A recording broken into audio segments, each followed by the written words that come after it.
I'm Tom Evans, and I'm in Edinburgh today to surprise Liam, who's a dad of 3, at his local gym. Liam's not that adventurous in the kitchen and rarely cooks red meat, so I'm here to teach him a new recipe that really packs a punch with lots of vitamins and minerals that he can cook for his family. Now let's go surprise him. Liam, how you doing, mate? Good to meet you. You well? Too? So I've heard you're not that adventurous in the kitchen. Probably stuck in a rut. Well, I got the thing for you. I'm going to teach you how to make beef fajitas. Are you up for it? Definitely. Let's go. Let's get this magic started, shall we? With red meat being so versatile, you know, there's so many different varieties of cuts. You've got the rump, you've got the steak. What will be next? Go with some of the garlic. Maybe don't kiss the wife too soon after. Now, obviously, red meat is so good for iron, which obviously helps tiredness and fatigue.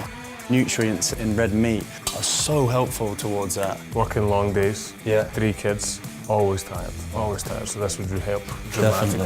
Definitely. Definitely. Recipe's prepared. I'm going to add some oil to the pan. Okay. This is a meal that you can cook any day of the week. Right, Liam, we're done here. Let's move on with the salsa, shall we? Please, can you hand me the sweet corn? Yep. Because as we know, sweet corn salsa isn't sweet corn salsa without the sweet corn. No. And now finish with the 2 lot forwards, just a bit of salt, a tiny bit of pepper. Get mixing that, and this salsa is going to finish off those fajitas perfectly. Right, Liam, can you pass me the beef, please? Yep. Obviously, this is the main star of the show. I think you've done well here, my friend. It's smelling amazing.